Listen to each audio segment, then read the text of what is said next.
मालकानगिरी जिला सदर महकुमा दैनिक बजार परिसर रे थिबा जातीय पिता महात्मा गांधी को तिरोधान दिवस पालित हो जाए। कार्यक्रम में कांग्रेस जिला सभापति गोविंद पात्र, वरिष्ठ सांबादिक गोपीकृष्ण पट्टनायक, चिन्ना राव, पद्मपांगी प्रमुख बहु विशिष्ट व्यक्ति योगदान करी श्रद्धांजलि जणाइथिले। Bureau report, Sarvashakti news. आमर भारतर जातीय पिता सम्मानीय महात्मा गांधी श्राद्ध दिवस, तिरोधान दिवस।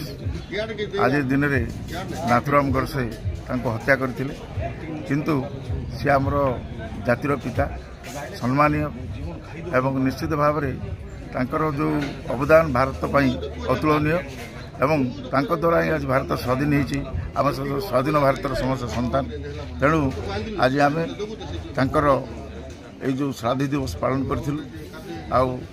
समस्त आज उपस्थित थे, आ समस्त श्रद्धांजलि जाइछु सम्मानीय शहीद महात्मा गांधी।